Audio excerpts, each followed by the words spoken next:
Thank you so much. Yeah, go ahead. It's a great pleasure to be here in this beautiful space with you all, and I have an incredibly short time to talk about what I think is an amazingly important and interesting subject through the lens of food. And as Kim kindly said in her introduction, I actually went as far as to make up a word to describe the world as it is shaped by food, and the word is sitopia, and it comes from the Greek word sitos for food and topos for place. And I'll explain later why I went Greek with this word. I'm looking for, oh, there's my clock. That's the sort of the countdown of doom over there. Good. It'll be bad. It always is. But anyway, so why food? I mean, if you think about what it takes to be at home in a particular place, there's something essential you have to be able to do. You have to be able to feed yourself, obviously.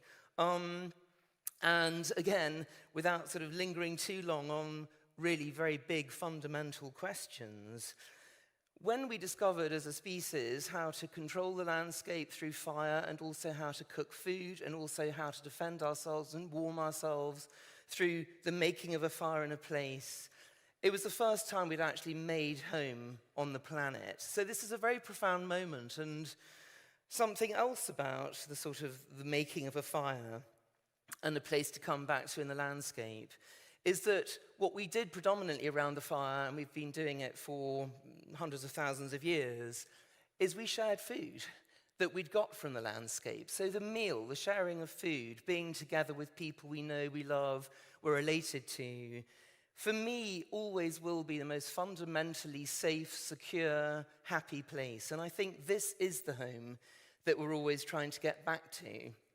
Now, what's interesting about our ancestors until very recently, I mean very recently kind of geologically speaking, in other words the last 12,000 years or so, is that they were hunter-gatherers, which meant they lived directly in the landscape, following the food around. So actually there was quite a relaxed sense of which particular place was home. It was just the world itself was abundant. The world itself will feed me. The landscape, which I'm very familiar with, and I understand minutely, and I know all the plants and all the animals, and I talk to them. They are my friends. This was our sense of home until extraordinarily recently, kind of, as it were, as I say, geologically speaking, or in terms of epochs. Now, around about 12,000 years ago, that started to change. Actually, the planet was going through a climate crisis. I can't go into the details, but essentially, as the world was heating up, the forest, the dense forest that people were feeding on, receded northwards, and people began farming to begin with in this area called the Fertile Crescent in the ancient Near East, and we started building cities and farming, and this is a completely radical transformation of the way we lived. So no longer are we living directly in the larder, if you like, which we did before. We're actually designating territories, one of which is about food production, and one of which is about getting together and being sociable. And if you look at this wonderful Lorenzetti fresco at the bottom, which sort of speaks, if you like, of an ideal relationship between the city and the countryside, in a sense, what this kind of relationship is about is trying to restore the kind of wholeness that we felt before of being sociable and yet close to nature, which are our two basic sets of needs as humans. Now, we found ways of feeling at home in cities, and we did it predominantly, again, through food, because food we have to eat every day. So food is what takes you out of your house. It even takes me out of my pajamas, you know, if it gets really bad. I have been known to shop in my pajamas, actually, but nevertheless, we found ways of feeling at home outside our house by going and eating with other people, going to the market, finding out, you know, what the latest news was, meeting the people feeding us, because, of course, the market was the place where the farmers came to the city, and so on. So we have learnt to be at home in what is actually effectively quite an artificial environment. Now, that all started to change about 150 years ago when the railways came. The reason for that was the railways made it possible to transfer food very rapidly over long distances, and therefore we start to see the separation that is now normal to us between the city where we live and the countryside that feeds us. And this is profound because actually, as I said at the beginning, our sense of identity with a piece of landscape that we felt was abundant and was feeding us is very fundamental to our sense of feeling at ease and basically, at home. So this is a critical moment. What happens? You no longer look out of the window and see the landscape that feeds you. It's the other side of the world. I call this the urban paradox because basically the paradox of living in cities is that, as I say, the more we gather together to be sociable, the further and further away we get from our sources of sustenance. And we are political animals, as Aristotle said. So we need the politics, the sociability, but we also need nature. And of course, we've weirdly evolved this idea that there is such a thing as cheap food, which clearly there can't be, because when you think about what food consists of living things that we kill so we can live. So food is life. So it's actually the most valuable thing in our world, and it's the thing that brings us together through necessity, but also through pleasure, because of course, as Epicurus said, our bodies reward us for eating because we have to eat. So your body rewards you for doing things that are necessary. But we've externalized the true cost of food, everything from climate change to deforestation, loss of fresh water, diet-related disease, decline of bird and insect life in chemically farmed areas, huge use of energy, and so on, zoonotic pandemics. So there is no such thing as cheap food, but we've built our world, our lives, around the idea that there is. And this, for me, is the profound value schism, if you like, that we have to address. It's going global, because actually politicians have stopped being in control of food, and now it's the food companies who control it. And I'm just doing a bit of football with a bit of glass there. I'm getting obsessed with it. And essentially, we're no longer sort of being fed or feeding ourselves in a way that is about life and about health and about joy. It's actually about profit. So we're facing a massive problem through this kind of outsourcing of our greatest, deepest shared issue, which is the question of how to eat, which, by the way, is always linked to how to live. You can't separate those two questions. We need a rethink. What is the rethink? I love this quote from the English architect Cedric Price: "Technology is the answer, but what was the question?" The question hasn't changed. Isn't it brilliant? What was the question? Well, we've tried over, as I say, the last tens of thousands of years to invent better ways of living. We've gone from being around the fire to farming, to use of fossil fuels, to maybe making food in a lab, living in the larder to farming, to living in cities, to trying to invent some sort of future new landscape we might survive in. High levels of individual skill, a crafts-based life, a life basically staring at a screen, and of course, the robots are coming kind of thing. So the massive question of what are we going to actually do in the future? What is a good life is the essential question that we're still trying to ask. And of course, that hasn't changed. So it's very interesting that the utopian question, so if you think of what utopia is our greatest tradition of thinking about what a good life is, what a good society is, how you make yourself at home, how you share nicely, how you balance your life with nature. And the Greeks asked that question. Thomas More asked that question when Henry VIII was getting a bit above his station in London. Ebenezer Howard asked that question with a garden city. And what all of these utopian ideas have in common is trying to get back to that old model of the city. I call it the fried egg model of urbanity, where the yolk of the egg is the city and the white of the egg is the countryside feeding it, which was basically the original blueprint for cities. Now, the problem with utopia is that it's a joke word. The U can either come from the Greek word for good or the Greek word for no. So it's an ideal place, but it can't exist. And I remember finding this quite depressing when I discovered this, because I thought we desperately need a way of thinking in a multidisciplinary way about how we should live, but our greatest tradition basically aims at an ideal place that is nowhere. And this is when I had the idea of, maybe we can use food to ask all of these questions. How should we live? How should we share? How do we balance our lives with nature?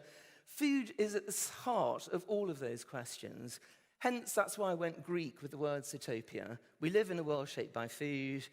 Our minds, our brains, our bodies, our cities, our landscapes, our politics, our geography, our economics, our climate, everything is shaped by food. So it's a brilliant lens through which to see the world. Basically, food is a flow. It's going through. This is obviously a very crude drawing. I did at 2 in the morning. Think I'll do a proper one later, and that was 20 years ago. So anyway, that's just a kind of side issue about life. From the landscape, the farmed landscape, to some kind of distribution center, the market, the kitchen, the table where all of us at least see it once, and through the cycle again and again. But of course, it's much more complex than that because every stage of that journey affects and is affected by every other stage. So basically, it's culture, it's life, it's society that we're really dealing with when we talk about food. The question is, which one of those stages do we, how of every one of those stages do we actually choose to produce the food, transport the food, share the food, cook the food, whatever it is? And we have multiple choices. Do we, for example, top left feed animals on grain, which could be eating ourselves, and makes them sick anyway, or do we coexist with them and let them eat grass, which is what they evolved to do, and so on? Do we socialize through food? Do we take time for food? 1 in 5 meals in the US before COVID was being eaten in a car. So what are we doing?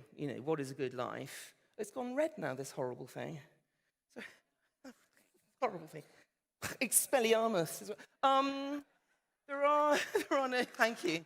All speakers feel like this. Anyway, there are no silver bullets. There's lots of people saying, oh, just make the food out of, air and hydrogen and a bit of electricity. Honestly, there are no silver bullets. The reason being that this is us. This is the extraordinary thing about human beings. We are capable of making ourselves feel at home in every kind of landscape the planet has to offer. This is an extraordinary thing. We're incredibly adaptable, inventive, imaginative. And basically, the answers to living in a low-energy future is this. It's actually making the best out of a particular place. It's about valuing food. There is no such thing as cheap food, as I say, so we have to value it again. It's ironic that historically, when we valued food, has been during war, Havana after the fall of the Soviet Union, Detroit after the cars left. That's when we've actually seen, oh, actually, if I don't eat, I die. It's about not being passive receivers of food, but actively co-producing. Carlo Petrini's amazing concept, and that's him, and lots of examples of how we can do that. Incorporating food in the way we plan cities and plan the countryside and try to bring them together, and investing in food-related projects like this. This is very, very fast, but we knew this was going to be like this. It's creating landscapes for human and non-human flourishing through farming with nature, through bringing food into the city, and through basically trying to restore nature's natural ecosystems.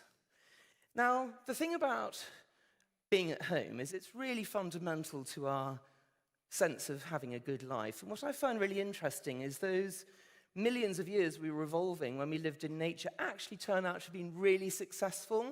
So indigenous people and hunter-gatherers have a strong sense of community, amazing health, closeness to nature, lots of collaboration, self-reliance, sense of meaning, sense of place, of agency, of dwelling in time.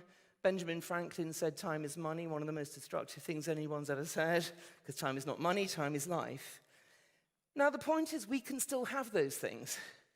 Through food and in other ways, we can restore community, good health, nature, skill, collaboration, and so on. It's just not what we're trying to do. Now, this is the proposal of Sitopia, is that in your bowl of food, your muesli, your soup, whatever it is the universe. And that might sound poetic, but it's actually true. It's literally true. We are made of food. And so if we value food and put it at the center of our thinking, we can actually change the world. We can create a good Sitopia, which is remarkably good, close to utopia. So if you think about how we evolve as humans, how we learn to be civilized, it's around the table, it's sharing food, it's being fed by our parents, it's being shown love and maybe kind of, showing a bit of gratitude back if you're lucky, learning to talk, learning to converse. Of course, most of us don't produce our own food, we buy it from a market. That's the original engine of the economy. The market sits in the city sits in the countryside. That, if you like, is the kind of economic and geographical engine of all of our lives. And of course, that's all within nature, and all of that is on a big rock flying through space and spinning, which gives us seasons and day and night and so on. So food reflects all of that. And it's life, and it's us, and it's community, and it's identity, and it's well-being, and it's a sense of security and joy and celebration and sharing and being in tune with the planet. Because, of course, ultimately the planet, sorry, Elon, but, the planet is our friend and our home, and it's not Mars. So this is the basic idea of Sitopia. Food shapes the world. We all have to eat every day. We're rewarded for eating every day by our bodies, and it's how we feel most at home. So if we value food and put it at the center of our thinking and our planning, then we can create a really good Zootopia, which is incredibly close to utopia. Thank you very much. Carolyn,